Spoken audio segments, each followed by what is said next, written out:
ভব নদী পার হতে গেলে যেমন নদীর ঘাটে নৌকা না থাকলে বাবা নদীর এ ঘাট থেকে ও ঘাটে যাওয়া যায় না। তাহলে নদী পার হতে গেলে সবাই তো আর সাঁতার জানে না বাবা যে সাঁতার কেটে পার হবে।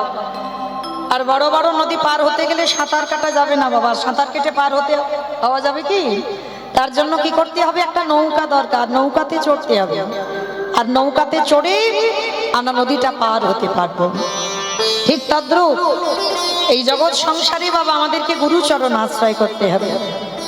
আর গুরুরূপী নৌকাতে চড়ে গুরুরূপী কান্ডারি যদি আমাদের এই ভব নদীটা পার করে দিয়ে আর ঠিক সঠিক রাস্তা দেখায়, তবেই আমরা পাবো গৌর গোবিন্দ চরণ। কারণ বাবা জগৎ সংসারে খুব দুর্লভ একটা সদ্গুরু। গুরু অনেক পাওয়া যায়, কিন্তু চৈতন্য মহাপ্রভু বলছে একটা সদ্গুরুকে আশ্রয় করতে হবে।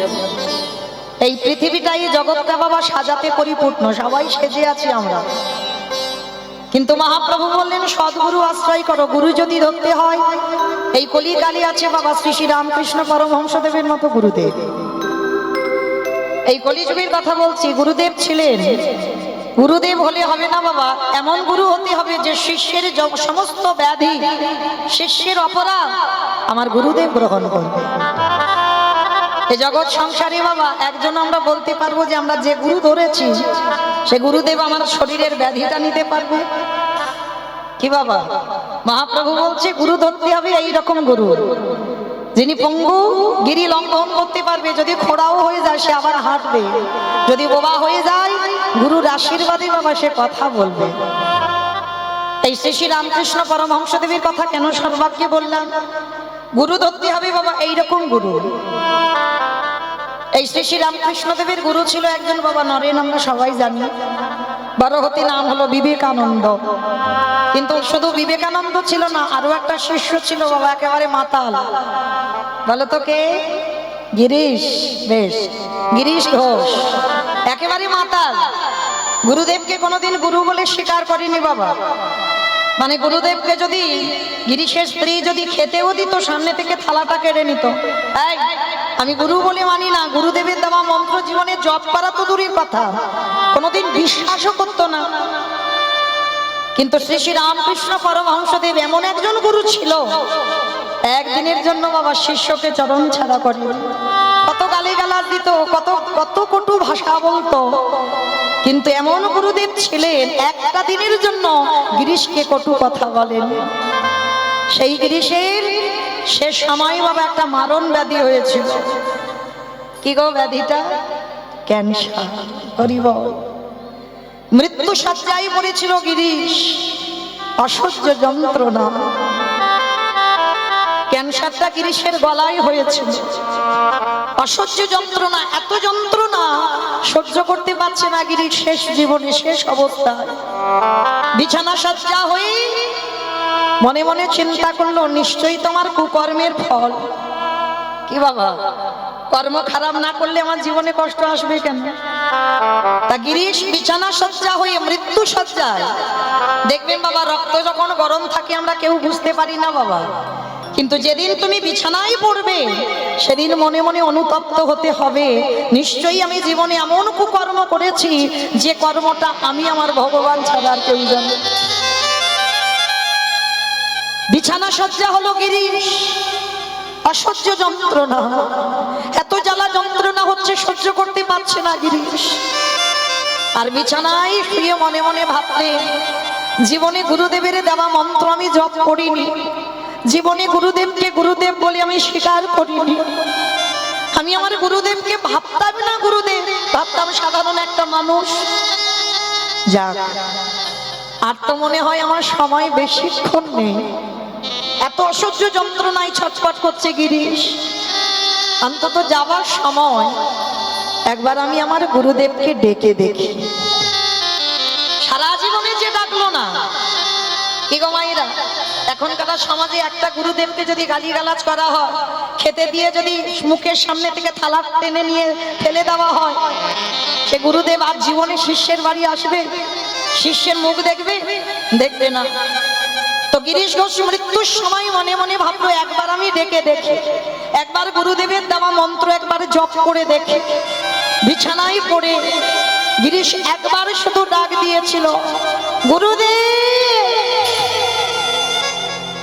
ওই একটা গুরুদেব, ওই ডাকটা চলে গেল বাবা দক্ষিণেশ্বর কালীবাড়ি। আমার ঠাকুর তো ভবতারিণী সেবা করে, সাক্ষাতে মায়ের সঙ্গে কথা বলে।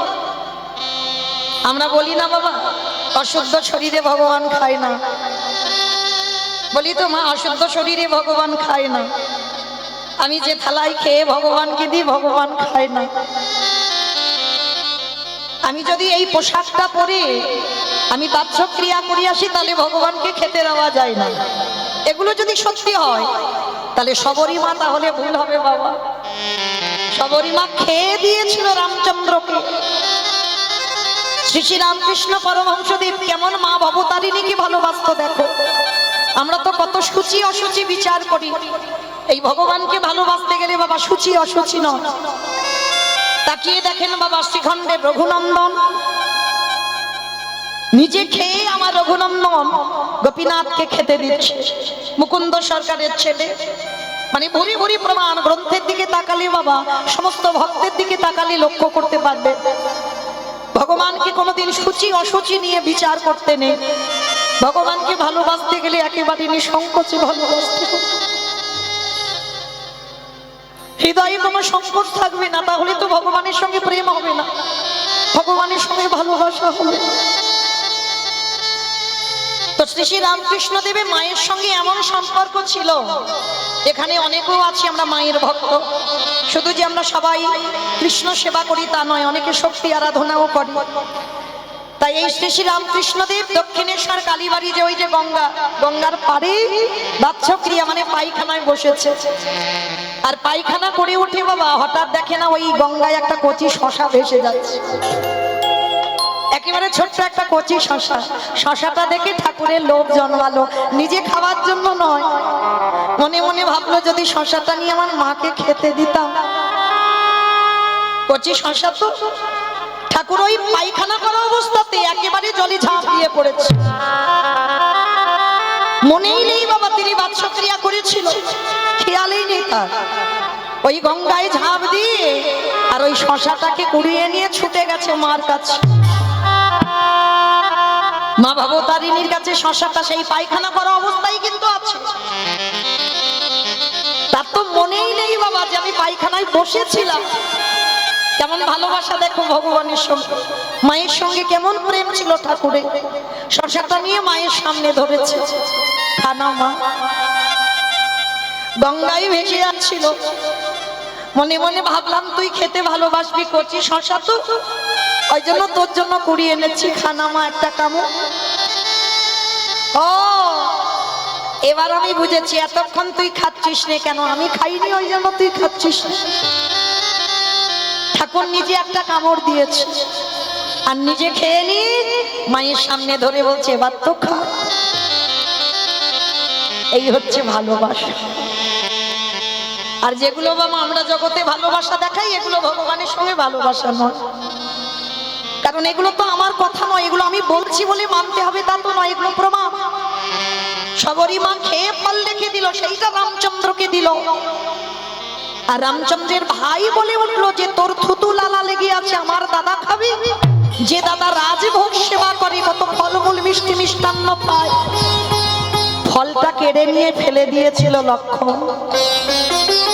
তখন শবরীমা রেগে গেল, লক্ষণ আমার মুখে থুতু লালাটা দেখলি, ওই একবারও আমার প্রেম ভক্তিটা তো দেখলি না, যে ওই ফলে কত প্রেম ভক্তি ভালোবাসা মাখানো আছে, ওইটা যদি জানতে পারতিস তাহলে আমার এই এঁঠো ফলটা তুই ফেলে দিতিস না।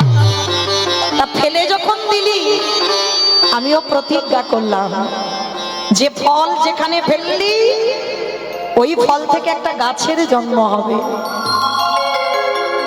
কেমন ভক্ত দেখো, অভিশাপ দিল ভগবানের ভাইকে, একটা ফলের জন্ম হবে, গাছের জন্ম হবে।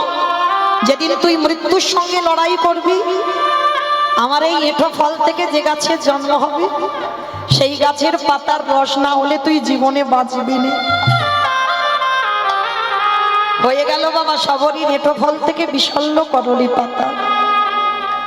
আর সেই যেদিন রাম রাবণের যুদ্ধে লক্ষণ শক্তিশালী পড়ল, সুসেন বৈদ্য বলেছিল, রাম ভাইকে বাঁচাতে গেলে বিশাল্য করলি পাতা আনতে হবে, মৃত সঞ্জীবনী আনতে হবে, সতী নারী স্তনদুগ্ধ আনতে হবে, তবে লক্ষণের প্রাণ ফেরাতে পারবো। কে যাবে? ভক্তপ্রবার বীর হনুমান, যে হৃদয় চিরে দেখিয়েছিল বাবা রাম সীতার যুগল মূর্তি পৃথিবীতে কোনো ভক্ত দেখাতে পারে। সেই হনুমান যার কপিকুলে জনম, মনুষ্যকুলে জনম নয়, ছুটে গেল। যখন চিনতে পারল না, ওই গন্ধমাদন পর্বতটাকে চাগিয়ে তুলে আনল। রামচন্দ্র দেখে বলেছিল, হনুমান তোকে তো পাতা তুলে আনতে বলেছি, পর্বত নয়। তাহলে ঠাকুর চিনতে পারছি না তো কোনটা বিশাল্য করলি পাতা। সুসেন বৈদ্য পর্বতে উঠে পাতা নিয়ে রস নিগড়ে লক্ষণের বদনে দিচ্ছে। লক্ষণ প্রাণ ফিরে পেয়ে রামকে একটাই প্রশ্ন করেছিল, জ্যেষ্ঠ একটা কথা জানতে পারি, বিশ্ব ব্রহ্মাণ্ডটা যদি তোমার ইচ্ছাতে চলে, বিশ্ব ব্রহ্মাণ্ডটা যদি তোমার ইচ্ছাতে ঘটে, সমস্ত কিছু ঘটনা, তাহলে তুমি যদি মনে করতে ওই বিশাল্য করলি পাতা ছাড়া আমার প্রাণটা ফেরাতে পারতে না? রামচন্দ্র হেসে বলল, ভাই রে, আমি পারি না এমন জগতে কিছু হয় না, আমি সব পারতাম। তা পারতে তা অমন করে হনুমানকে যেতে হলো কেন গন্ধমাদন পর্বতে? তাহলে কেন যেতে হলো জানো? আমি যে ভক্ত বড়,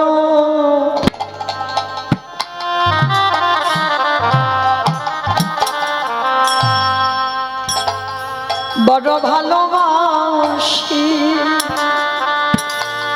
আমি যে ভক্ত ছাড়া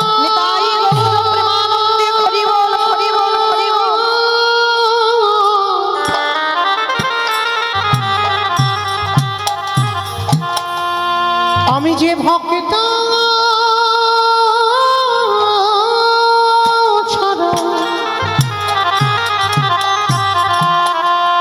ছাড়া রহিতে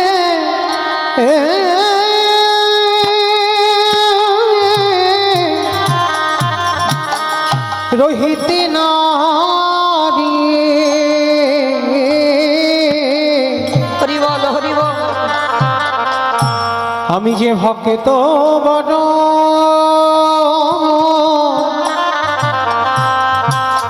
বড় ভালো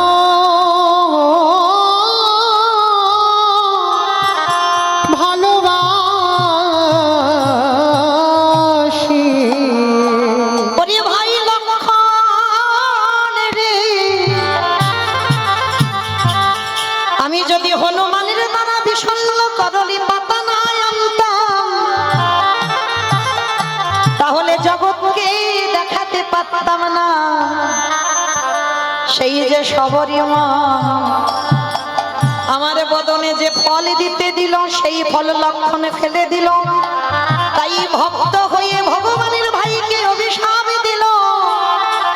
আরে আজ যদি আমি বিশাল্য করলি পাতা না আনতাম, আমারে ভক্ত বড়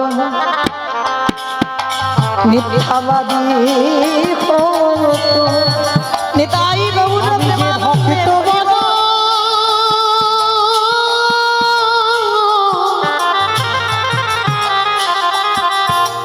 আমি যে ভক্ত বড় ভালোবাসি,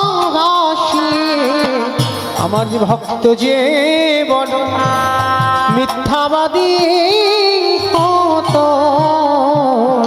ভগবান বললেন, এই জীবনে আমি মিথ্যাবাদী হব। আমার ভগবান বলছে আমি মিথ্যাবাদী হব, কিন্তু আমার যেন ভক্ত জীবনে মিথ্যাবাদী না হয়। তার জন্য তো বাবা যদি বিশাল্য করলি পাতা না আনতো, তাহলে সবরই মিথ্যাবাদী হয়ে যেত না। ওই ভক্তির মান মারামারি লাগি ভগবান শুধু এ যুগে না, যুগে যুগে ভক্তকে বড় জায়গা দিয়ে রেখেছে। কেন? ভক্তই আমার মাতা পিতা, ভক্তই আমার গুরু। ভক্ত আমার গুরু, ওগো ভক্ত কয় আমার রেখেছে না, রেখেছে না বাঞ্ছা কল্প তরু। বাঞ্ছা কল্প তোর। ভক্ত যেদিন সেবা দেয় সেদিন সেবা পাই, আমি সেদিন সেবা পাই।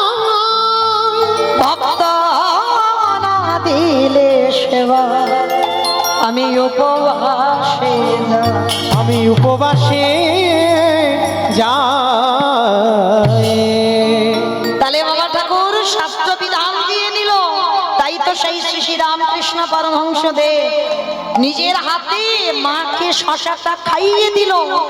আর সেই গুরুদেবকে যখন গিরিশ বিছানায় পড়ে একবার ডাক দিয়েছে, গুরুদেব, ওই একটা গুরুদেবের ডাকে বাবা বাগবাজারে আছে গিরিশ, কলকাতা বাগবাজারে গিরিশ, আর ঠাকুর ছিল দক্ষিণেশ্বর কালীবাড়ি। কতটা রাস্তা খালি পায়ে।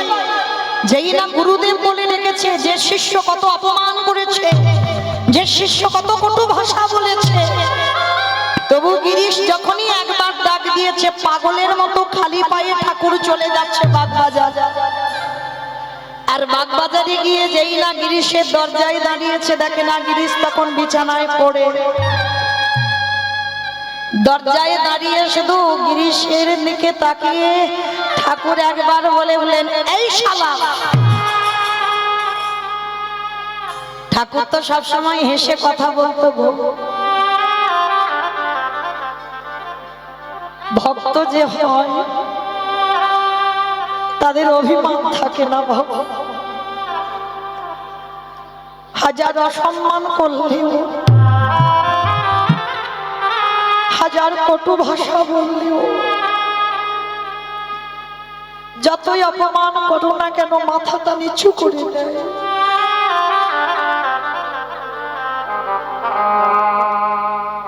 গিরিশকে দেখে বলছে, এই শালা আমায় ডেকেছিস?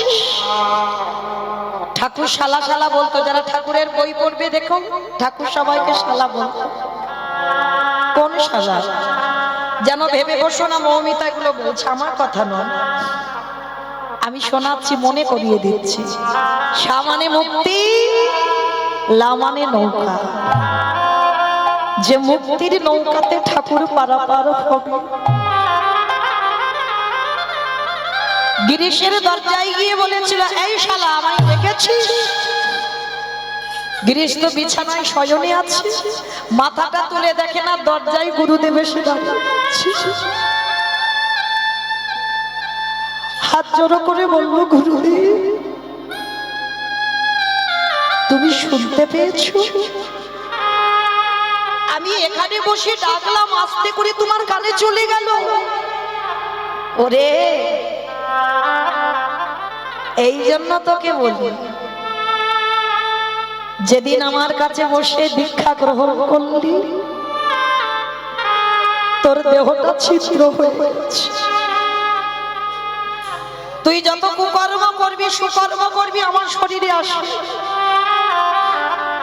আর আমি যদি কোনো সুকর্ম কুকর্ম করি, সেটা তোর শরীরে যায়।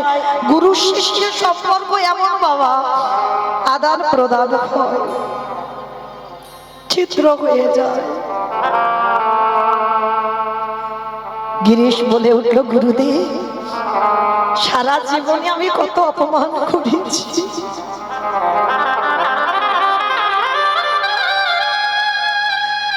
সারা জীবন তোমার দেওয়া মন্ত্র আমি জপই করলাম না, সারা জীবন আমি কোনোদিন তোমাকে বিশ্বাসও করিনি। তবে গুরুদেব এবার আমার যাওয়ার সময় হয়েছে, যাওয়ার সময় তোমার চরণে নিবেদন। যত অপরাধ করেছি, যত অপমান করেছি তোমার,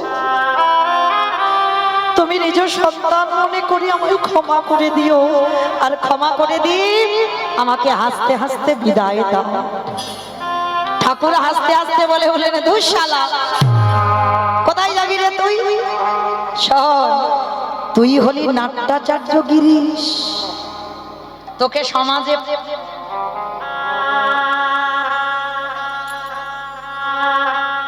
হ্যালো চেক চেক খুলে দাও হরি বল।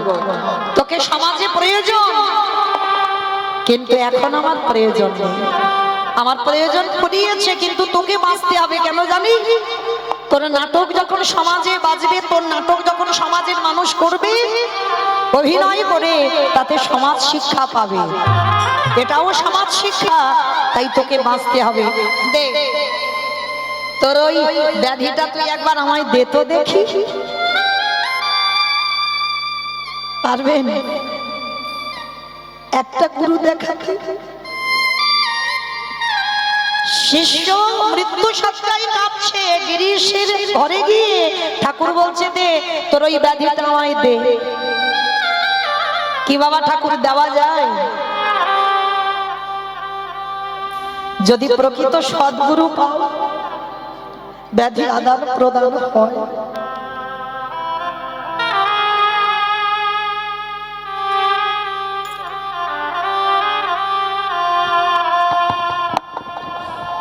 আমার ব্যাধি গুরুদেবের শরীরে যাবে, আর গুরুদেবের ব্যাধি আমার শরীরে আসবে।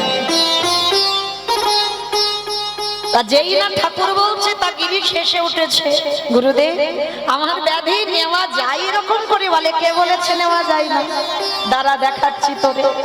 আর যেই না গিরিশের গলার দিকে একবার লক্ষ্যটা দিয়েছে, ওই ক্যান্সারটা উঠে একেবারে ঠাকুরের গলা। অপরাধ নিও না বাবা। এই সমাজে অনেক মানুষরা, অনেক ব্যক্তিরা বলে এত যদি কৃষ্ণ ভক্ত হবে তাহলে এত বড় বড় ব্যাধি হয় কেন? অনেকে বলে না, এত যদি ভক্ত হবে শরীরে এত রোগ বাঁধিয়েছে কেন? যে ভক্ত হবে তার কি কোনো ব্যাধি থাকতে পারে? যারা জানে না, যারা মূর্খ, তারা বলে বাবা কৃষ্ণ ভক্ত যদি হও সব থেকে ব্যাধি তোমার বেশি হবে। কেন? ব্যাধিরাও চায় আমি কৃষ্ণ ভক্তের চরণ আশ্রয় করি। আর বড় বড় ভক্ত শ্রী শ্রী রামকৃষ্ণদেব যে মার সঙ্গে কথা বলতো, তার কেন ক্যান্সার হলো? ভালো করতে পারতো না? অবশ্যই করতে পারতো। তাহলে কিসের জন্য হলো? কারণ এই জড় জগতে এসেছ মনুষ্য দেহ ধারণ করে। ব্যাধিরাও চাই বাবা যদি প্রকৃত একজন ভক্ত সঙ্গ পায়, সেই ব্যাধি সেই ভক্তের শরীরে প্রবেশ করে। কারণ সেই ব্যাধি জনম থেকে সে উদ্ধার পেয়ে যাবে। নিতাই গৌর প্রেমা। হরি বল হরি বল হরি বল। আর ভক্তদেরই তো বেশি ব্যাধি হবে বাবা, হবে না? কারণ ভগবান জানে ওদের সহ্য করবার ক্ষমতা আছে, ওরা পারবে সহ্য করতে। তাহলে আজকে সেই গিরিশের ক্যান্সার ঠাকুর নিল, আর যেদিন থেকে ঠাকুর নিল কোনোদিন আর মা ভবতারিণীর চোখের দিকে তাকায় না। কেন তাকায় না? ঠাকুরের ভয়, আমি যদি তাকাই তাহলে যদি আমার ব্যাধিটা আমার মায়ের চলে যায়। এই হলো ভালোবাসা। কারণ আমরা তো আঁচল পেতে শুধু চাইতে শিখেছি বাবা, দিতে শিখিনি। ঠাকুর মায়ের চোখের দিকে তাকিয়ে কথা বলতো না, মাথা নিচু করে কথা বলতো। একদিন ভবতারিণী মা নিজ রূপ ধারণ করে ঠাকুরকে হাতটা ধরে বলছে, হ্যাঁ রে, প্রতিদিন আমি দেখতাম আমার চোখের দিকে তাকিয়ে কথা বলি, কয়েকটা দিন হয়ে গেল দেখলাম আমার চোখের দিকে তাকিয়ে কথা বলছিস না, হলো তোর কি? মা, আমি কথা বলছি না তার একটা কারণ, আমি যদি তোমার চোখের দিকে তাকাই, যদি আমার এই মারণ ব্যাধিটা তোমার চলে যায়। নিতাই গৌর হরি বল হরি বল হরি বল। তাহলে গুরু যদি ধরতে হয় বাবা, এই রকম গুরু খুঁজে বেড়া। আর যদি একজন পেয়ে যাও এরকম গুরু, পৃথিবী লয় প্রলয় হয়ে গেলে সেই গুরু চরণ আশ্রয় করে থেকো। কারণ এই রকম গুরু পারবে, পঙ্গু যেমন গিরি লঙ্ঘন করতে পারে, এই গুরু পারাবে বাবা। সে যদি খোড়া হয়ে যায় হাঁটাতে পারবে, যদি বোবা হয়ে যায় কথা বলাতে পারবে। তাহলে আজকে সেই চৈতন্য মহাপ্রভু জগৎ সংসারকে শিক্ষা দিলেন, প্রত্যেকে গুরু চরণ আশ্রয় করে গোবিন্দ ভজন করতে হবে। কিন্তু ভক্তি যারা কৃষ্ণ তারা সর্বশাস্ত্রে কয়, সর্বশাস্ত্রে কয়, ভক্তি না থাকিলে কৃষ্ণ দেখেও মা কি বাহা। ভক্তি যার কৃষ্ণ তার, ভক্তি যার নাই কৃষ্ণ তার নাই। হরি বল। সেই ভক্তিটা কেমন জানো? একটা ভক্তের কথা মনে পড়ে গেল বাবা। এটা কোনো গল্প কথা নয়, এটা সত্য ঘটনা, কোনো গল্প নয়। যারা যাবেন মানকর, বর্ধমান জেলা মানকর স্টেশন, এই মানকরে বাবা একজন ভক্ত ছিল জানো, যার নাম হচ্ছে জীবন। এখনো হয় বাবা, এই মানকরে জীবনের বংশধরেরা আছে, এখনো মহোৎসব করে। এই কয়েক বছর আগে গিয়েছিলাম ওই মানকরে, যে জীবনদের বংশধর আছে। তো এই জীবনের বাবা 5টা কন্যা সন্তান ছিল, 5টা মেয়ে। কিন্তু এত অভাব ছিল, এতটাই অভাব, 5টা মেয়েকে বাবা বিয়ে দিতে পারছে না। কারণ এখনকার দিনের কথা তো নয়, এখনকার দিনে বাবা 5টা মেয়ে কি 10টা মেয়ে যদি থাকে বাবা, সেই মেয়ের বাবারা রাজা হয়ে যায়। এখন আর জামাই খুঁজতে লাগে না, লাগে কি না ফোন নয়, এখন মেয়ের বাজার খুব খারাপ, মেয়েই পাওয়া যাচ্ছে না বাবা। মাথায় হাত, যে বাবার বাড়িতে ছেলে আছে একটা মেয়ে পাচ্ছে না, সব বুকিং হয়ে আছে। হরি বল। কিন্তু তখনকার দিনে জীবন 5টা মেয়ের বাবা, আর 5টা মেয়েকে বিয়ে দেবে কি করে চিন্তায় পড়ে গেছে। পাত্র খুঁজে পাচ্ছে না, এত অসহায়, সংসারে এত অভাব। আর তখন ওই জীবন কি করেছিল জানো? কাশী বিশ্বনাথ, কাশী বিশ্বনাথ বড় জাগ্রত বাবা। এই কাশী বিশ্বনাথে গিয়ে বাবার কাছে খত দিয়েছিল। এই খত দেওয়া মানে বোঝো তো মা? এখনো অনেকে আছে 1 সপ্তাহ, 15 দিন, 3 দিন একভাবে পড়ে থাকে, একইভাবে অনাহারে অনিদ্রায় একভাবে পড়ে থাকে, এদেরকে বলে খত দেওয়া। তো আজকে জীবন গিয়েছিল বাবা একেবারে কাশী বিশ্বনাথ, আর কাশী বিশ্বনাথে বাবার কাছে গিয়ে খত দিয়েছে। তা বাবা তো পরম বৈষ্ণব, পরম বৈষ্ণব, বৈষ্ণবদের আচার্য বাবা, 12 জন বৈষ্ণব। আর 12 জন বৈষ্ণবদের মধ্যে বৈষ্ণবদের আচার্য মানে সব থেকে বড় বৈষ্ণব, যারা আজকে ব্রত আমরা পালন করছি। অনেকে আজকের পালন করছি, অনেকে আমরা কালকের পালন করব। হ্যাঁ, যেহেতু কালকের বাবা সূর্য উদয় পাচ্ছে, সে যতক্ষণ থাক সূর্য উদয় পাচ্ছে মানে কালকের ব্রত। তো আমরা অনেকে আজকের করেছেন, আবার অনেকে আমরা কালকের ব্রত করব। তো আজকে এই যে পরম বৈষ্ণব বাবা ভোলানাথ, বৈষ্ণবদের আচার্য বলা হচ্ছে। কিন্তু বাবা আমরা বৈষ্ণব বলতে কি বুঝি? বৈষ্ণব বলতে বাবা দাদার সঙ্গে তিলক সেবা, গলায় তুলসীর মালা, গেরুয়া বাসন প্রসাদ ভোজি বৈষ্ণব। বাবা আপনারা কি বলেন? এইগুলো দেখলেই মনে করবেন বৈষ্ণব?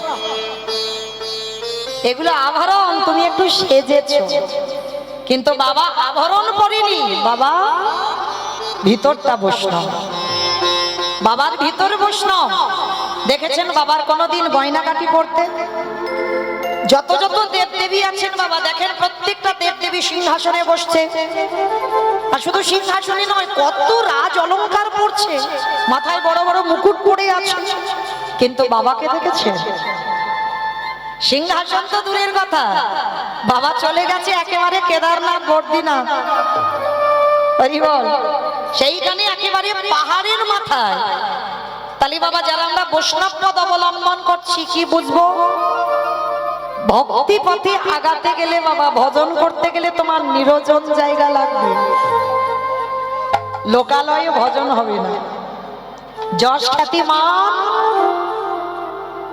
আমার কথা নয়, শুকুরের বিষ্ঠার সমান। ভক্ত যদি হয়েছে বাবা, কোনোদিন সম্মান, যশ, প্রতিষ্ঠা এগুলো কোনোদিনই চাই না। তাহলে জগতে যে বাবা পরম বৈষ্ণব বাবা ভোলানাথ, ভালো করে লক্ষ্য করেন, কোনো গয়নাগাটি নয়, আর বাবার কোনোদিন সেন্ট ফুল পছন্দ নয়। কি গো, বাবার গোলাপের ফুল, গোলাপ ফুলও পছন্দ নয়, রজনীগন্ধাও পছন্দ নয়, কত রকমের জগতে ফুল আছে, পছন্দ নয়। যে ফুল বাবা রাস্তার ধারে পড়ে আছে দেখো, এই আজকের আর কালকের দিনটা একটু টানাটানি হবে, তারপরে দেখবেন যেমন পড়ে থাকার পড়ে আছে। দোদরা ফুল আর আকন্দ ফুল কি গো গাছে ভর্তি হয়ে থাকে না, কজন তোলে? বাবার ওই দুটো ফুল পছন্দ। কেন? বাবার আহামরি পোশাকও নেই, ভক্তি পথে যারা যাবেন, ভজন পথ যারা ধরবেন, তাদের আহামরি আহার, আহামরি পোশাক এগুলো তাদের জন্য নয়, কখনো তাদের জন্য হতে পারে না বাবা। কারণ তিনি বৈষ্ণবদের আচার্য হয়ে শিক্ষা দিয়ে যাচ্ছে, নিরজন জায়গায় ভজন করো, লোকালয়ে নয়। আমরা জপের মালাতে জপ করছি বাবা, সত্যি কি লোকালয়ে এসে জপ হচ্ছে? কোনোদিন হবে না বাবা। এটা তুমি নাম করছো শুধুমাত্র, কিন্তু এটা ভিতরের নাম হচ্ছে না।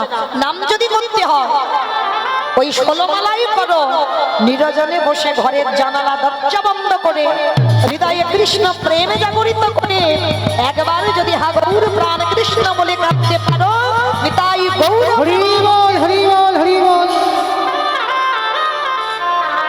তাহলে সেই বৈষ্ণবদের আচার্য পরম বৈষ্ণব কাশী বিশ্বনাথে আর জীবন গেছে, জীবন গিয়ে বাবার কাছে 1 সপ্তাহ খত দিয়ে আছে। বাবা তুমি বলে দাও, আমার 5টা মেয়ে, আমি কি করে আমি ওদেরকে বিদায় দেব? আমার সংসারে বড় অভাব, এই 5টা মেয়েকে বিয়ে দেওয়ার আমার ক্ষমতা, আমার সামর্থ্য নেই। তুমি বলে দাও আমি কি করে 5টা মেয়েকে বিয়ে দেব? পরম বৈষ্ণব বাবা ভোলানাথ বলে উঠলেন, দৈববাণী করলেন, জীবন শোন বাবা, চলে যা তুই বৃন্দাবন। বৃন্দাবনে গিয়ে দেখবি বাবা, যারা গেছেন তারা জানবেন মদন মোহনের মন্দির, আর মদন মোহনের মন্দিরের পাশেই আছে বাবা সনাতন গোস্বামীর ভজন কুঠির। কুঠিরটা দেখেছেন বাবা? হরি বল। যারা যারা গেছেন অবশ্যই করে দেখেছেন, একটা ছোট্ট কুড়ে ঘর, আজও সনাতন গোস্বামীর সেবিত বিগ্রহ, একেবারে ছোট, মানে সেখানে শুধু একজনই বসবে, একজনই বসে নাম করতে পারবে, আর নয়। একটা ছোট্ট আজও আছে সেই খড়ের চাল, ছোট্ট একটা ভজন কুঠির। আর ওই সনাতন গোস্বামী পেয়েছিল বাবা পরশমণি পাথর, যে পাথর আপনারাও দেখেননি, আমিও দেখিনি, শুনেছি মাত্র। পরশমণি পাথর লোহাতে ঠেকালে নাকি লোহা সোনা হয়ে যায়। সেই পরশমণি পাথর সনাতন গোস্বামী পেয়েছিল, আর সনাতন গোস্বামী পেয়ে ছোট্ট একটা সরোবর আছে, আর ওই সরোবরে পরশমণি পাথরটা ফেলে দিয়েছে। কত মূল্যবান পাথর সনাতন গোস্বামী ফেলে দিয়েছে। পরম বৈষ্ণব বাবা ভোলানাথ দৈববাণী করলো, জীবনকে বললো, জীবন যাও, চলে যাও বৃন্দাবনে মদন মোহনের মন্দির, আর মদন মোহনের মন্দিরের পাশেই আছে সনাতন গোস্বামীর ভজন কুঠির। ওইখানে গিয়ে দেখবে একজন পরম বৈষ্ণব, এক বাবাজি ওইখানে বসে বসে ভজন করে। যাও ওর কাছে গিয়ে একটা মূল্যবান জিনিস আছে, তুমি চেয়ে নিও। জীবনের মনে আনন্দ, কোনো গাড়ি ঘোড়া নয়, পায়ে হেঁটে বাবা বর্ধমান মানকড় থেকে যাচ্ছে উত্তরপ্রদেশ বৃন্দাবন। আর বৃন্দাবনে গিয়ে যখন পৌঁছালো, অনেক দিন ধরে হাঁটতে হাঁটতে গেছে তো, আর গিয়ে জীবন দেখেন এক বাবাজি, ভিখারি মানুষ, একটা বহির্বাস আর একটা অন্তর্বাস, পরনে আর কিছু নেই। কারণ যারা ভক্ত হয় বাবা, তারা সর্বদা সমস্ত কালে, সে ঠান্ডাকালে, গরমকালে, বর্ষাকালে, সবসময় একরকমই থাকে। যে ঠান্ডাকালে বাবা উরি বাবারে বড্ড ঠান্ডা পাচ্ছে, এটা হয় না। গরমকালে আমার এসি না হলে আমি ঘুমাতে পারছি না, এটা হয় না, সবসময় এক। তা সনাতন গোস্বামীকে দেখে জীবন বলে উঠলেন, উরি বাবা, বাবা ভোলানাথ এই বৈষ্ণবের কথা বলেছে, এই বৈষ্ণবের কি আছে? আমি যার কাছে চাইতে এসেছি তার একটা ভালো ঘর নেই, আর সে দেবে আমার 5টা মেয়েকে বিয়ে দেওয়ার জন্য খরচের ব্যবস্থা। তার জীবন হাসতে হাসতে মনে মনে ভাবছে, বাবা ভোলানাথের বুঝি মাথাটা একেবারে গেছে। আমার মনে হয় বাবার মাথায় আর কিচ্ছু নেই, কিন্তু যাই হোক, বলেছে যখন একবার কথা বলেই দেখি। হরি বল। জীবন গিয়ে দণ্ডবত প্রণাম করে বলছে, বাবাজি, ও বাবাজি, একটা কথা বলবো। আমি অনেক দূর থেকে এসেছি, বর্ধমান মানকড় থেকে। আমার 5টা মেয়ে আছে, সংসারে খুব অভাব গো। সংসার চালাতে পারি না, ঠিক মতো মেয়েদের মুখে খাবার দিতে পারি না, কিন্তু মেয়েরা তো বড় হচ্ছে, ওরা তো ছেলে নয়, ওদের তো বিয়ে দিতে হবে। তাহলে আমরা খাবার যখন জোটাতে পারছি না, 5টা মেয়েকে বিয়ে দেবো কি করে? আমি বাবা ভোলানাথের কাছে খত দিয়েছিলাম, বাবা তোমার কথা বলে দিল, তোমার কাছে নাকি একটা মূল্যবান জিনিস আছে, সেটা দিলে নাকি আমার 5টা মেয়ের বিয়ে হয়ে যাবে। সনাতন গোস্বামী শোনা মাত্র বলে ন, তার মানে যে তোমার এই খবরটা দিয়েছে সে আমার হাড়ির খবরও রাখে। বেশ, আছে গো আছে, আমার কাছে একটা মূল্যবান জিনিস আছে, তো আমার তো প্রয়োজন লাগে না, ওসব নিয়ে আমি কি করব? যাও, ওই যে পুকুরটা আছে ওইখানে একবার ডুব দেবে, ডুব দিলেই তুমি একটা পাথর পাবে, আর ওই পাথরটা হচ্ছে পারশমণি। ওইটা যদি তুমি লোহাতে ঠেকাও, লোহা সোনা হয়ে যাবে। আর ওই পাথরটা যদি নিয়ে তুমি বাড়ি যেতে পারো, তাহলে তোমার মেয়েগুলোর বিয়ে হয়ে যাবে। শুধু বিয়ে নয়, তোমার জীবনে অভাব থাকবে না, জীবনে খুব আনন্দ।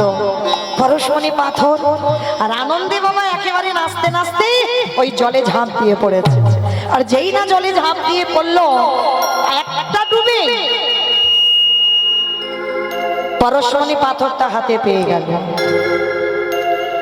আর যেই না পরশমণি পাথরটা পেয়েছে, মনে এত আনন্দ, দণ্ডবাদ প্রণাম করে তাড়াতাড়ি করে পাগলের মতো ছুটতে ছুটতে বাড়িতে আসছে। মেয়েদের বিয়ের ব্যবস্থা করতে হবে, পাথরটা লোহাতে ঠেকালেই সোনা হয়ে যাবে। মানে কত কোটি কোটি সোনার মালিক হবে, কত কোটি কোটি টাকার মালিক হবে, মনে আনন্দ জীবনে। আর ওই পরশমণিটা নিয়ে ছুটতে ছুটতে ছুটতে ছুটতে কিছুটা দূরে এসেছে। আর কিছুটা দূরে এসেই ওই পরশমণি পাথরটা হাতে করে নিয়ে ছমকে উঠে, এটা আমি কি করলাম? এটা আমি কি নিয়ে যাচ্ছি আমার সঙ্গে? যে বৈষ্ণবের দেখলাম একটা ভালো ঘর নেই, খড়ের চাল, যে বৈষ্ণব এমন একটা ছোট্ট ঘর, একজন ছেড়ে দুজন বসবার জায়গা নেই, এত মূল্যবান পাথর জলে ফেলে দিয়েছে, তাহলে আমার মনে হয় এর থেকে আরো মূল্যবান জিনিস ওই বাবাজির কাছে আছে। মূল্যবান যদি না হবে, তাহলে আজকের এই এত মূল্যবান বস্তু ফেলে দেবে কেন? তাহলে এর থেকে আরো মূল্যবান জিনিস আছে।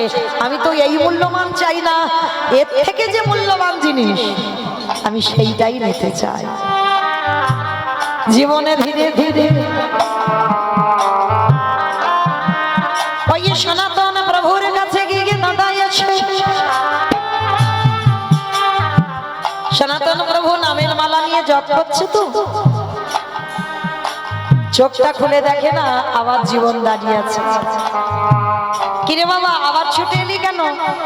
পাথর তো দিয়ে দিলাম, আর তোমার কাছে কিছু নেই? আচ্ছা আচ্ছা বাবা, এত মূল্যবান পাথর তুমি যদি জলে ফেলে দিয়ে রাখো, তোমার কাছে তুচ্ছ, তাহলে এর থেকে যে মূল্যবান জিনিস তোমার কাছে আছে, আমার সেইটা লাগবে। সনাতন গোস্বামী হেসে বললেন, পরশমণির থেকে আরো মূল্যবান জিনিস চাই? আমার কাছে যে মূল্যবান জিনিস আছে নিবি? জীবন নেব বাবা, কারণ আমার শুধু মনে মনে হচ্ছে যে এত মূল্যবান জিনিস তুমি ফেলে দিয়েছো, তাহলে এর থেকে তোমার কাছে আরো মূল্যবান দামি জিনিস আছে, সেইটা আমায় দাও। যা, তারে যমুনা থেকে একটু স্নানটা করে আয়।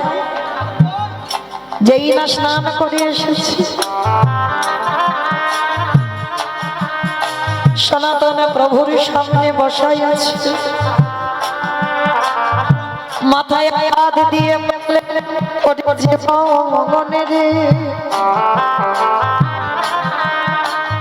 এই পরশমণির থেকে আরো মূল্যবান জিনিস আমার কাছে আছে। তবে তুই ভেবে বলছিস তো সেই মূল্যবান জিনিস তুই নিবি? বললাম তো নেব। বলো সেটা কি?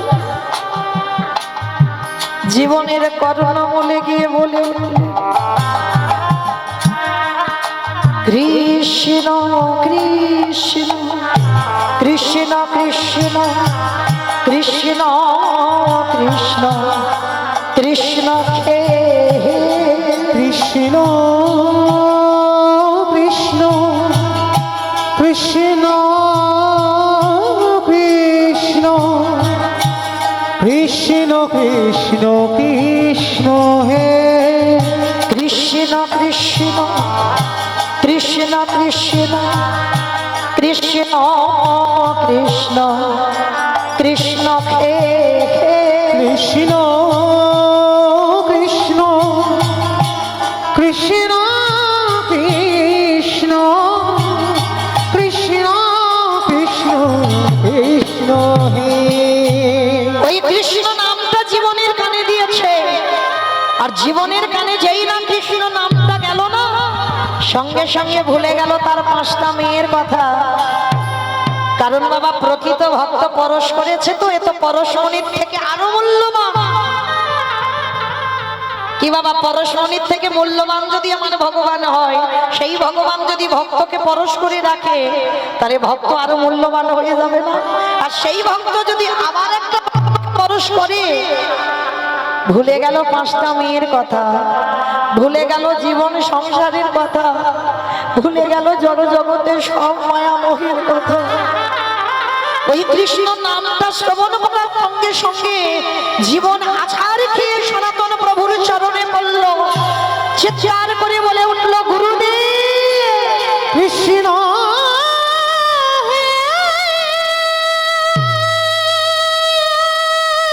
বক্সটা ঠিক করে তারটা ঠিক করো না, হাত কেমন হচ্ছে? দেখা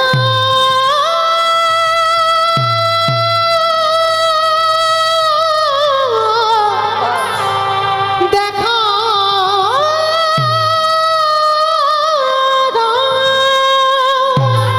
সনাতন প্রভুর চরণটা ধরে বলে উঠল, এই পরশমণি পাথর তো আমি আর নেব না। জীবনে নিজের হাতে পাথরটা ধরে জলে ফেলে দিল। জলে ফেলে দিয়ে সনাতন প্রভুর চরণ ধরে বলল, আর আমি আমার ওই 5টা মেয়ের কথা ভাববো না, আর আমি আমার সংসারের কথা ভাববো না। সনাতন প্রভু বলে উঠলেন, সে কি, তোমার পরিবারে সবাই আছে, তুমি পরিবারে আর যাবে না? না গুরুদেব, আজকে থেকে আমি সকল কিছু মায়ামোহ ত্যাগ করি আমি কৃষ্ণ ভজনের জন্য তোমার চরণ আশ্রয় করব। আমার জীর্ণ তরি ছেড়ে দিলাম,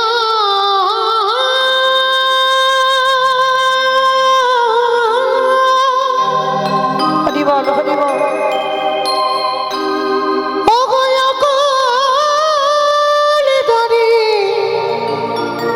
দরিয়া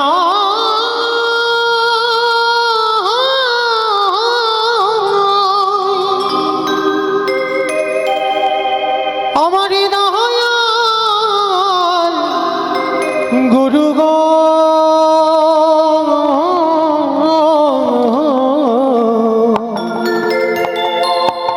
একেবারে পৌঁছাইয়া দিও কিনারা,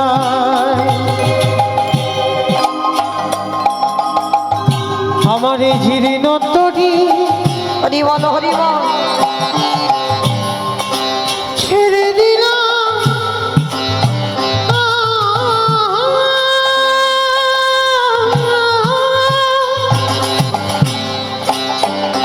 ও গোলাপের তরি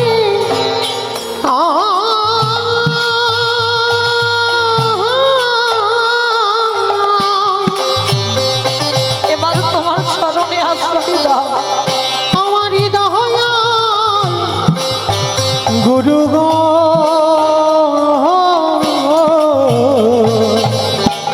পৌঁছাইয়া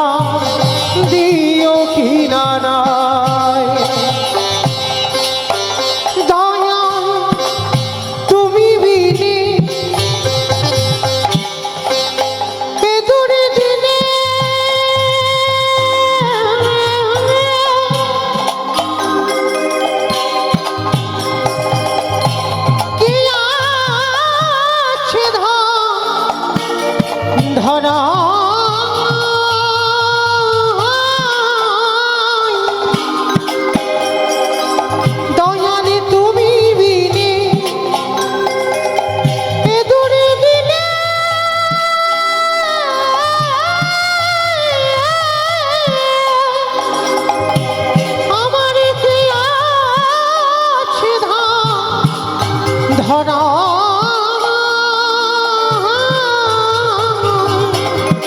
আমার দয়াল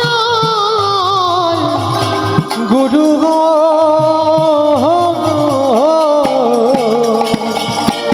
ওগি ছাইয়া নিতাই গৌর প্রেমানন্দে হরি বল, হরি বল, হরি বল। ওগি ছাইয়া প্রিয় কিনারা দয়াল গুরু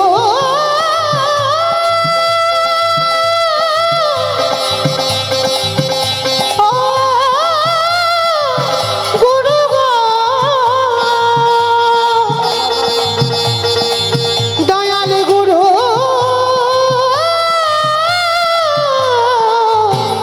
গো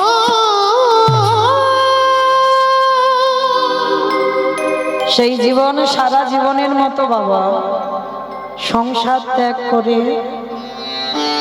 5টা মেয়ের কথা চিরজনমের মতো ভুলে গিয়ে বৃন্দাবনে সনাতন প্রভুর চরণ আশ্রয় করল।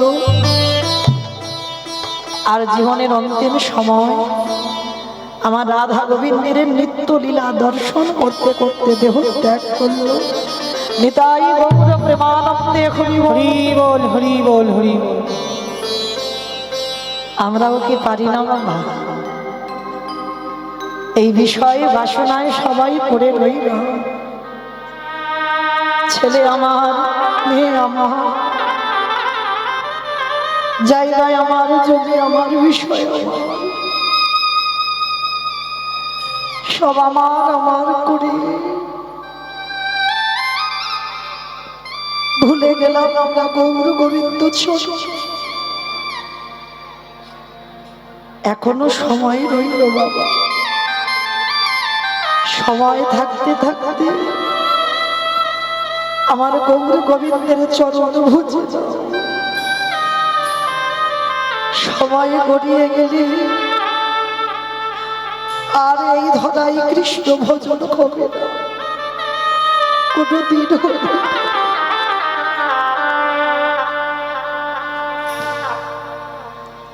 তাহলে এইটুকু শ্রবণ করে কি বুঝলাম বাবা?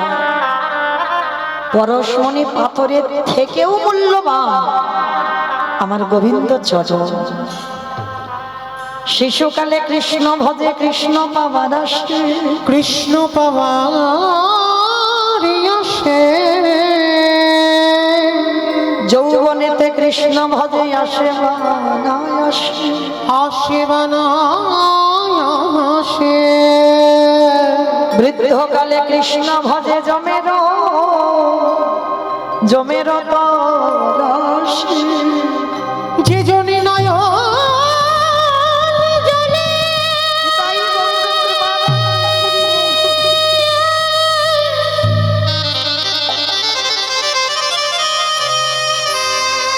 একেবারে কৃষ্ণ বলে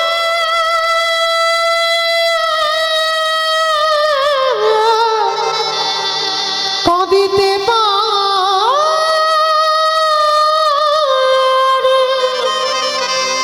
আমার ভগবান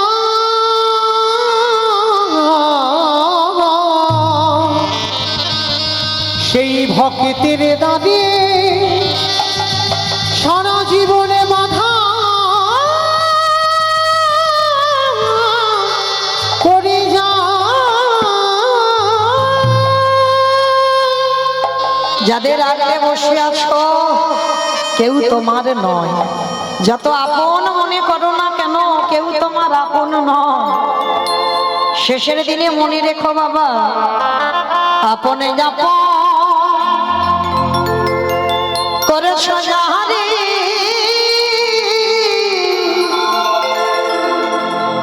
বন্ধু সে তো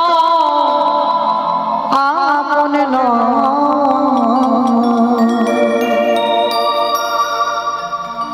দিনে ফুরালে বুঝবে তখন হাওন যে বড় মনে রে আপনি আপন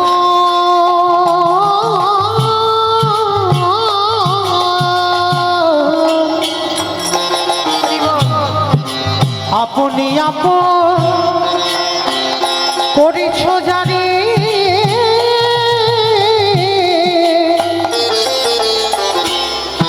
বন্ধু সে তো আপনি নয়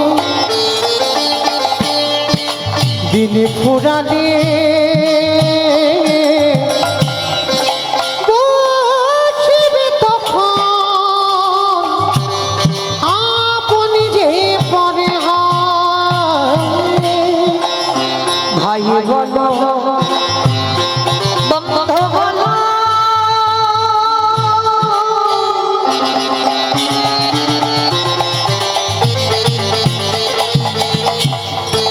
কেউ তো কারো নয়। ওরে মহা কেউ তো কারো নয়। ওরে মহা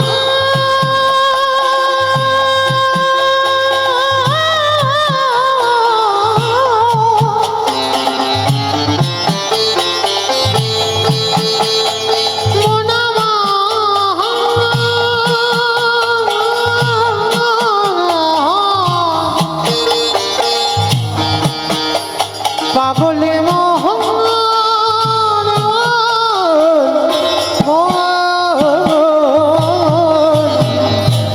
ভাই বলো বন্ধু বলো কেউ তো কারো নয় ওরে মোহন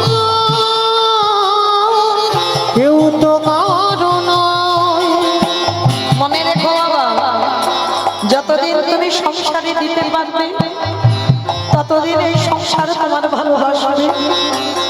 আর যেদিন থেকে তুমি সংসারে দেওয়া বন্ধ করে দেবে এই সংসার তোমার আবর্জনা করে ঠেলে দেবে।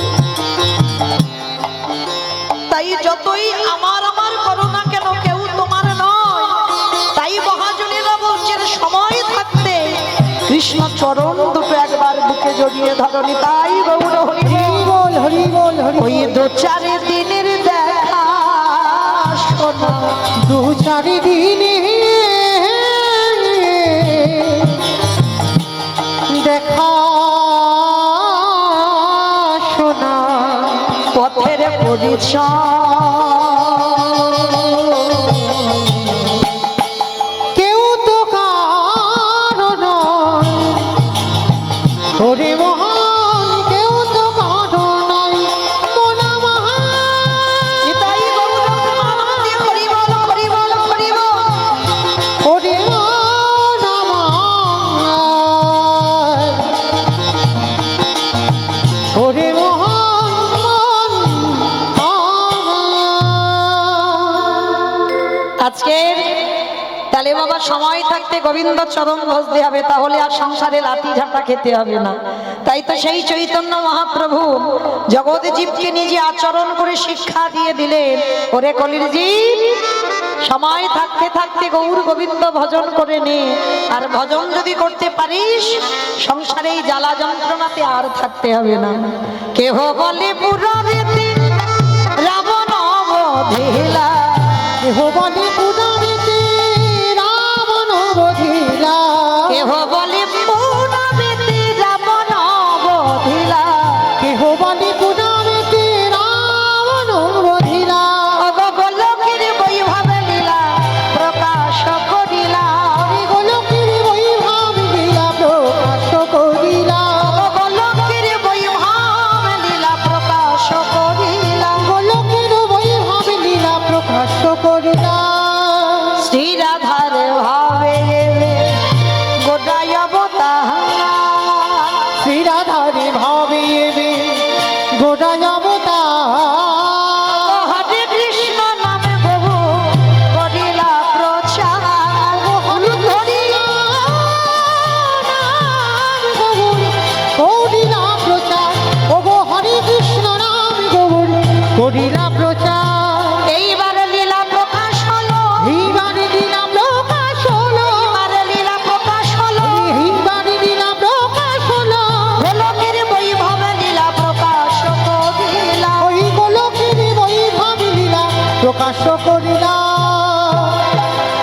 বাসুদেব ঘোষে কহে করি জোড়ো হাত করি জোড়ো হাত ওগো যে গৌর সেই কৃষ্ণ সেই তো জগন্নাথ গো সেই তো জগন্নাথ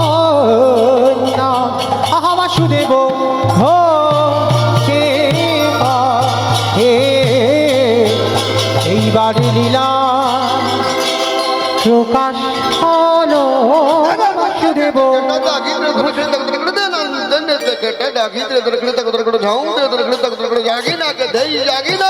বাসুদেব বাসুদেব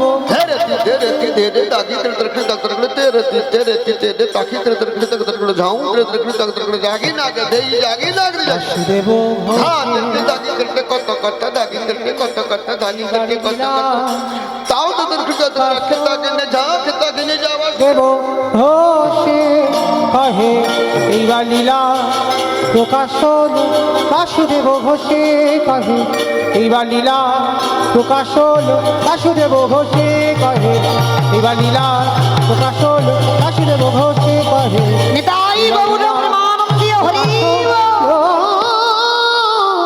বাসুদেব ঘোষে কহে রাধে শ্রী ভক্ত চরণে আমার একটা নিবেদন আমার এই কমিটি দাদা ভাইরা দিদি ভাইরা যারা আছেন যারা আজকের বাবা পুজো উপলক্ষে হরিনাম সংকীর্তনের আয়োজন করেছেন সবাই আপনাদের কাছে একটু ভিক্ষার ঝোলা নিয়ে যাবেন যার যেমন সামর্থ্য যার যেমন ক্ষমতা আপনারা ওনাদের ভিক্ষার আঁচলে একটু দেবেন কারণ আজকের একটা মহাশিবরাত্রি বড় তিথি যদি এই দিনে যদি কিছু দানও করা যায় সেটাও আমাদের অনেক পুণ্য তো যাই হোক আজকের সবার কাছে যাবেন আমার এই দিদি ভাইরা যাচ্ছেন বোনেরা যাচ্ছেন তো যারা যারা হরিবাসরে বসেছে সবার কাছে আমার প্রার্থনা কারণ ব্যাংকে টাকা জমালে ভাবে নমিনও লাগে আর এখানে জমালে তো কোনো নমিনও লাগে না তো সবার কাছে যাবেন যার যেমন ক্ষমতা আছে প্রত্যেকে একটু করে দেবেন কারণ আজকের দিনে যদি বাবার নামে উদ্দেশ্য করে তিনি তো পরম বৈষ্ণব আর ভগবান বলছে আমা হতে নাম বড় নাম হতে ভক্ত বড় ভক্ত হতে ভক্তের পদধূলা আরো বড় তাহলে পরম বৈষ্ণবের চরণ আশ্রয় করে যদি কেউ কিছু দানও করেন এই হরিনাম সংকীর্তনে সেটাও আমাদের অনেক পাওয়া তাই সবার কাছে যাচ্ছেন প্রত্যেকে দেবেন কিন্তু কেমন কেউ বইমুখ করে দেবেন না তো যাই হোক সবাই দান দেন আর সবাই একবার আমার সঙ্গে বলেন গৌর সুন্দর কি জয় নবদ্বীপে ধাম কি জয় সচিরি নন্দন কি ধ্বনিটা হলো কি জয় এটাও জয় এখন হাতগুলো উঠছে না কেন গো সব হাতগুলো এরকম ধসে যাচ্ছে কেন ঠান্ডা তো সেরকম পড়েনি গো যে ঠান্ডায় হাত উঠতে পারছে না ঠান্ডা পড়েছে পড়েনি তেমন ঠান্ডা পড়েনি আচ্ছা বেশ কই দেখি একবার আমার সঙ্গে দুটো বাহু উত্তোলন করেন একবার সবাই আমার নিতাই চাঁদ গৌর চাঁদের মতো সবাই কই যারা দাঁড়িয়ে আছেন দেখি সবাই একবার কই যারা দাঁড়িয়ে আছে একসঙ্গে আমার হাতগুলো ধসে যাচ্ছে কেন তোলো দেখি সবাই একসঙ্গে প্রত্যেকে বলেন গৌর সুন্দর কি জয় নবদ্বীপে ধাম কি জয় সচিরি নন্দন কি জয় বিষ্ণু প্রিয়া কি জয় নিতাই চাঁদ কি জয় ভক্তবৃন্দ কি জয় হরিবাসন ধাম কি জয় সাধু গুরু বৈষ্ণব কি জয় আপন আপন গুরু চরণ জয় নিতাই গৌর প্রেমানন্দে হরি বল হরি বল হরি বল চলো দেখি এবার আমরা সবাই বৃন্দাবন যাব আর বৃন্দাবন যেতে গিয়ে একটা ভজন গাইতে গাইতে যাওয়া হবে কি মাইল একটা ভজন হবে তো একটা ভজন হবে ও সবাই কি গল্প করতে এত ব্যস্ত তো হবে বেশ চলো আমি আর আমার সম্প্রদায় নয় আমরা সবাই যাব তো যারা যারা যাবো কই একটু উলুধ্বনি দেন সবাই বৃন্দাবন ধামে আপার জপে যারা রাধে রাধে ও রাধে আলবেলি সরকার জপে যা রাধে রাধে বৃন্দাবন ধামে আপার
যে রাধে কই দেখি মাইরা, আমি আর আমার সম্প্রদায় নয়, সবাই যখন যাব, কই দেখি সবাই একবার হাত দুটো তোলো দেখি একবার, সবাই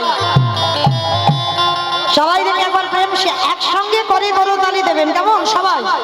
तू वृंदावन में आयो राधा नाम लगायो तू वृंदावन में आयो राधा नाम लगायो तू वृंदावन में आयो राधा नाम लगायो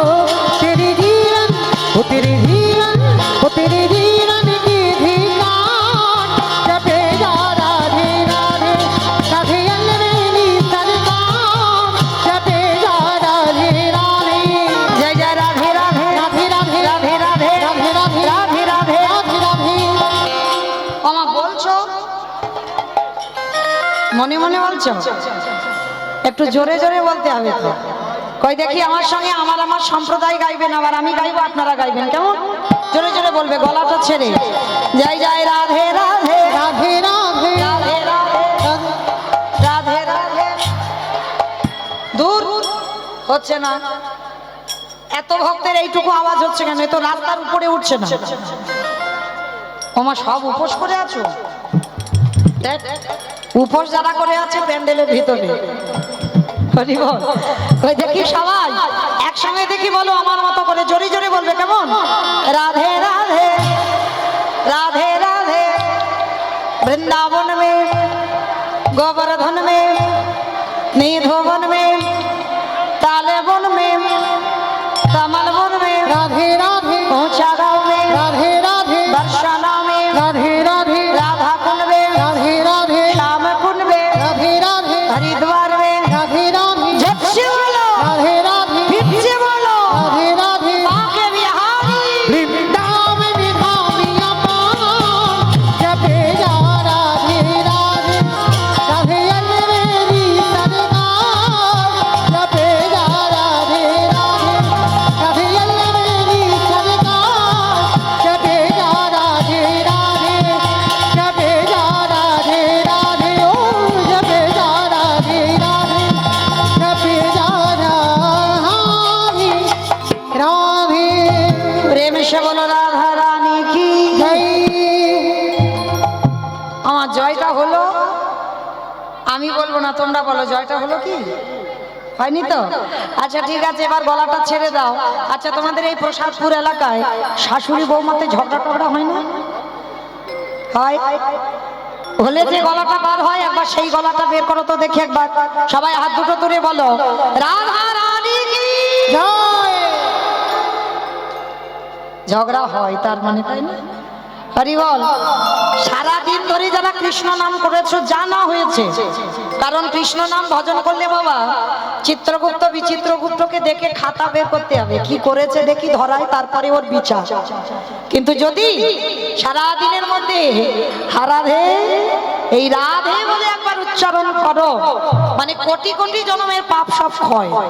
মানে তোমার ওই চিত্রগুপ্ত আর বিচিত্রগুপ্তকে দেখে বলবে না যে খাতাটা খোলো, ভক্ত কি করেছে দেখে। একেবারে সরাসরি ডাকলে রাধা বলে কাঁদলে রাধারানী তাকে একেবারে চরণে আশ্রয় দেয়। তাহলে এই যে রাধারানীর নামে ধ্বনি দিচ্ছ, কি মনে করছো কৃপা হবে না? এ জন্মে না হোক, এর পরের জন্মে না হোক, তার পরের জন্মে না হোক, কৃপা করতে বাধ্য হবে আমার রাধারানী। কারণ এটা আমার বিশ্বাস, আমি হরি বাসরে দাঁড়িয়ে বলে যাচ্ছি বাবা, যার জন্য সবাইকে বলি সারা দিনের মধ্যে একবার অন্তত, সারা দিনে তো আমরা রাধা বলে কাঁদতে পারি না, রাধা নামে ধ্বনি দিতে পারি না। চলো দেখি একবার সবাই আমার সঙ্গে বলো রাধা রানী কি জয় বৃন্দাবনেশ্বরী কি জয় বৃন্দাবন ধাম কি জয় যमुना मैया की जय नंद गाँव की जय ऊंचा गाँव की जय वर्षा नमो की जय भक्त वृंदों की जय हरिवासर धाम की जय साधु गुरु वैष्णव की जय अपन अपन गुरु चरण की जय बाबा भोलानाथ की जय निताई गौर प्रेमानंद। हरि बोल हरि बोल। চলো এবার আমরা সবাই যাই আজকের বিষয়। আজকের আমরা আস্বাদন করব উত্তরপ্রদেশে একজন ভক্ত। এই উত্তরপ্রদেশে একজন ভক্ত ছিল বাবা, যে ভক্তটার নাম হলো সদন কসাই।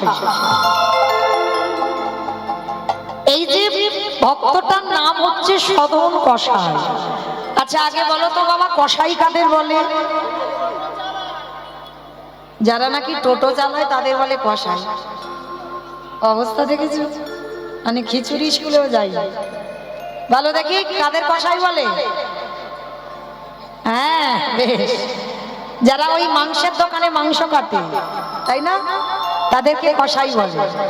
বাবা আজকের আমার লীলাটা শুনলে বুঝতে পারবেন ভগবান কোথায় থাকেন। আপনারা মনে মনে করেন কীর্তনিয়ারা খুব কীর্তন গায়, মানে ভগবান ওদের কাছে যেন বসে আছে, তাই না? কখনো নয় বাবা, কোনো দিন হতে পারে না কোন কীর্তনিয়ার কাছে ভগবান থাকে না। তাহলে ভগবান থাকেন কোথায়? আজকে লীলাটা যদি ঠিক ঠিক মন দিয়ে হৃদয়ঙ্গ করতে পারেন তাহলে বুঝতে পারবেন ভগবান থাকেন কোথায়। ভগবান মন্দিরে থাকে না, ভগবান কোনোদিন এই যে আমরা আচার মেনে চলি বাবা, অপরাধ নিও না, আমি কানটা মুলে নিচ্ছি, কাউকে উদ্দেশ্য করে বলছি না। অনেকে আছে না, মানে মানুষকে মানুষ বলে মনে করে না, এই ছুঁয়ো না ছুঁয়ো না ছুঁয়ো না। আছে বাবা, অনেকেই আছে। তো যারা এমন করেন তারা বিশেষ করে এই লীলাগুলো শুনবেন, যারা ভক্তমাল গ্রন্থ পড়েন, ভক্তদের চরিত্র। ভক্তমাল গ্রন্থ মানে গোটাটাই ভক্তদের চরিত্র আছে। যেমন পরীক্ষিত মহারাজ 7 দিনের আয়ুর মধ্যে শুধু 5 দিন শুনেছিল বাবা ভক্তদের চরিত্র। ধ্রুব চরিত্র, প্রহ্লাদ চরিত্র, অম্বরীশের চরিত্র, অজামিলের চরিত্র, পরপর ভক্তদের কথা শুনেছিল। কেন না, ভক্তদের কথা শুনতে শুনতে বাবা হৃদয়টা পরিষ্কার হয়। তোমার বিষয় বৈভব থেকে তুমি একটু একটু করে মুক্তি পাবে, কারণ সেই ভক্তদের পথ যদি অবলম্বন করতে পারো তাহলে তুমি বিষয় মুক্ত। আর বিষয় মুক্ত হওয়ার পর রাধা গোবিন্দের প্রেম তত্ত্ব তুমি বুঝতে পারবে, তার আগে নয়। পরীক্ষিত রাজা 5 দিন শুনেছিল ভক্তদের কথা, 7 দিনের মধ্যে 2 দিন বাকি ছিল, আর 2 দিন শুনেছিল ভগবানের যত কৃষ্ণ লীলা। তাহলে আজকে লক্ষ্য করে দেখেন, এই যে সদর কষাই, এই কষাই যারা মাংসের দোকানে থাকে, সকাল থেকে বাবা ওই মুরগি কাটে, আমরা অনেকে খাসির দোকানে যাই, ছাগল টাগল কাটে, তাদেরকে কষাই বলে। তো এই যে সদন, এদের পূর্বপুরুষের বাবা এটা ব্যবসা ছিল, মাংসের দোকানে মাংসের ব্যবসা। মানে এদের পূর্বপুরুষ যখন বাবা মাংসের ব্যবসা ছিল,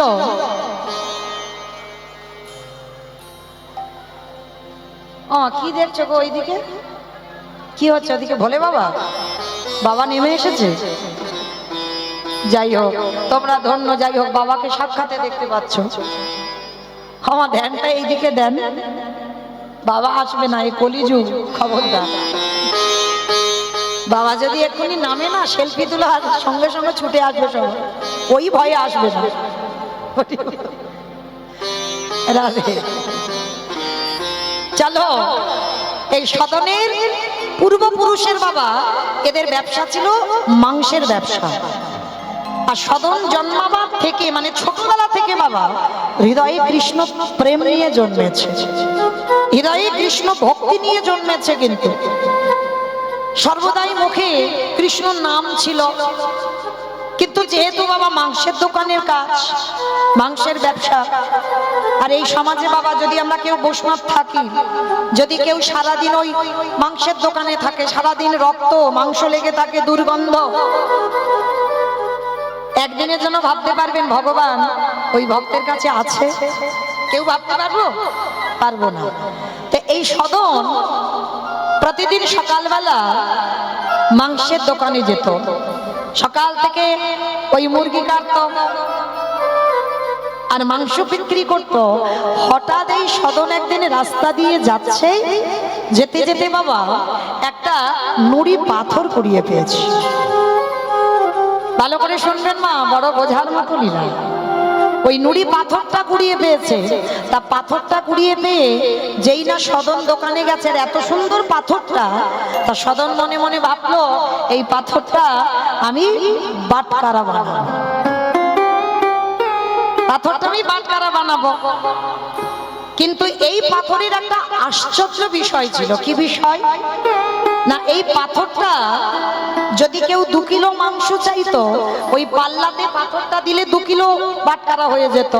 কখন 5 কিলো মাংস চাইলে 5 কিলো হয়ে যেত। আবার যদি কেউ মানে 1 কিলো চাইতো, 500 চাইতো, মানে ওই পাথরটা ওই রকমই হয়ে যেত।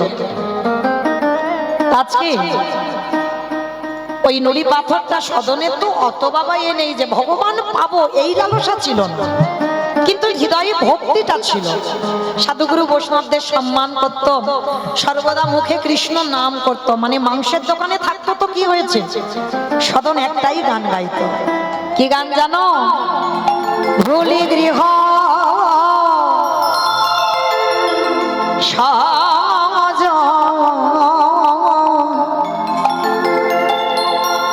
সবে সপেছি তো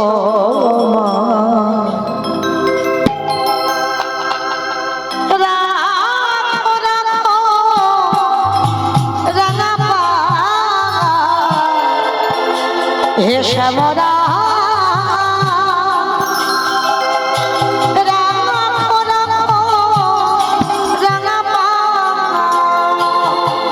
ভুলি গৃহ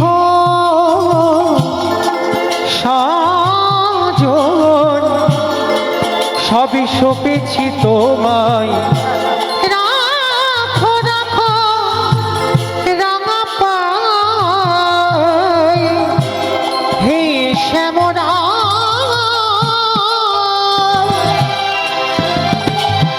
রাখো রাখো রাঙা পায় সংসারে মরুভূমি নাহি তরু ছায়া,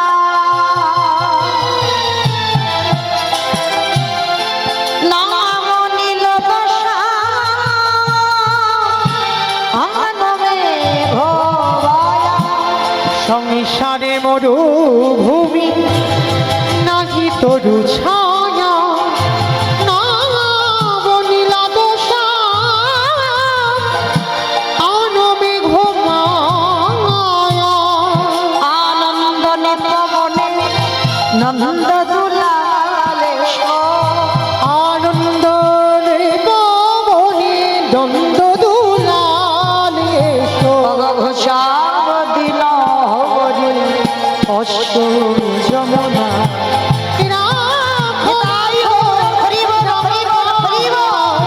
হে শ্যামরা, রাখো রাখো রাঙা পায়। প্রতিদিন ওই সদন গুনগুন গুনগুন করে গান গায় আর মাংস কাটে, মাংস বিক্রি করে। কিন্তু যখন গ্রামের লোকেরা শুনতে পেল যে সদনের দোকানে যে পাথরটা আছে বাবা, ওই পাথর হচ্ছে একটা আশ্চর্যজনক পাথর। 1 কিলো মাংস চাইলে পাথর ওই বাটখারা রূপী 1 কিলো হয়ে যায়, 2 কিলো হয়ে যায়, 5 কিলো হয়ে যায়। আচ্ছা মা, তোমাদের এই বাজারে যদি হঠাৎ কোনো দোকানে কেউ যদি এইরকম একটা বাটখারা পায়, মানে একটা বাটখারা, তার আর কোনো বাটখারা কিনতে হবে না মা, একটা বাটখারায় সব কাজ হয়ে যাচ্ছে। 5 কিলো, 1 কিলো, 2 কিলো সব হয়ে যাচ্ছে। আর এই জন্য গ্রামের লোকজনেরা সবাই ছুটতে ছুটতে দেখতে আসে। সদনের দোকানে সবসময় ভিড়, সবসময় ভিড়। ভগবত কৃপা আছে তো এগো, ব্যবসা করলে হবে না। এই জড় জগতে বাবা আমরা কেমন ব্যবসায়ী জানো, কতটা লাভ হবে, শুধু লাভের চিন্তা কেমন। কিন্তু বাবা যারা ভক্ত হয়ে ব্যবসা করে তারা কোনোদিন লাভের চিন্তা করে না। ভগবান বোঝাচ্ছেন এই মনুষ্য জীবনে বাবা অর্থের প্রয়োজন, অবশ্যই প্রয়োজন, কিন্তু এমন অর্থ নয় যে বাবা অধিক হয়ে যায়। সংসার চালাবার মতো, আত্মীয় পরিজনকে দেখবার মতো অর্থের প্রয়োজন, প্রয়োজন অর্থ। অর্থ না থাকলে বাবা তুমি চলতে পারবে না, কিন্তু এমন অর্থ জমিও না টাকা জমাতে জমাতে টাকার পাহাড় তৈরি হয়ে যায়। কোন ব্যাংকে টাকা রাখবে তুমি বুঝতে পারছো না, কিন্তু ভগবান বললেন দিয়ে ধন বুঝে মন। পরেরটা সবাই জানি বাবা, বলবো না। হরি বল। তাহলে ভুলে গেলে হবে না ফেলে আসা দিনের কথা। তাহলে এমন অর্থ রোজগার করো, এমন অর্থ জমিয়ে রাখো যেটা তোমার সংসার চলার মতো। আর অধিক যদি হয়ে যায়, কোথা থেকে যে চলে যাবে বাবা তুমি নিজে কল্পনাই করতে পারবে না। এটাই ভগবানের লীলা। তো আজকে সদন ওই গুনগুন করে গান গায়, আর ওই দোকানে সব সময় দোকানে ভিড়, মানে এত ভিড় মানে সদন খাবার টুকু সময় পায় না। তা আজকের বাবা রাস্তা দিয়ে এক বৈষ্ণব যাচ্ছে, বৈষ্ণব যেতে যেতে বাবা হঠাৎ সদনের দোকানের দিকে লক্ষ্য পড়েছে। আর দোকানের দিকে যখনই লক্ষ্য পড়েছে এত ভিড়, তা বৈষ্ণব ঠাকুর মনে মনে ভাবছে এত ভিড় কেন, কই একবার দেখি তো গিয়ে। প্রতিদিন দেখি ওই দোকানে এত ভিড়, কিসের এত ভিড়। যেই না বৈষ্ণব ঠাকুর গেছে, আর বৈষ্ণব ঠাকুর গিয়ে দেখছে বাবা ওই পাল্লার উপরে নুড়ি পাথরটা। আর যেই না নুড়ি পাথরটা দেখেছে, সঙ্গে সঙ্গে ওই বৈষ্ণব ঠাকুর চমকে উঠেছে। অসম্ভব, সদন, ছি ছি ছি ছি ছি, এটা কি করেছিস বাবা? কত বড় তুই অপরাধ করে ফেলেছিস। কেন বৈষ্ণব ঠাকুর, আমি কি এমন অন্যায় করেছি? সত্যি করে বল, তুই এই পাথরটা কোথা থেকে পেয়েছিস? বলে কেন? বলে রাস্তা দিয়ে আসছিলাম, আমার পায়ে ঠেকলো নুড়ি পাথর, সুন্দর দেখতে বলে আমি ওকে ওই বাটকারা তৈরি করেছি। আমি তো কারোর বাড়ি থেকে আনিনি, আমি রাস্তায় কুড়িয়ে পেয়েছি তাই এনেছি। ওরে মূর্খ, ওটা কোনো সাধারণ পাথর নয়, ওটা হচ্ছে শালগ্রাম শিলা। যেই না বলেছে শালগ্রাম শিলা, সদন সঙ্গে সঙ্গে চমকে উঠেছে। বৈষ্ণব ঠাকুর, এটা আপনি কি বলছে? এটা কি করে সম্ভব? এইটা শালগ্রাম শিলা। ওরে, একবারের জন্য তুই বুঝতে পারলি না যে একটা নুড়ি পাথর কখন 1 কিলো হয়, কখনো 2 কিলো হয়, কখনো 5 কিলো হয়। এইটুকু তো চৈতন্য হলো না যে কোনো সাধারণ পাথর নয়।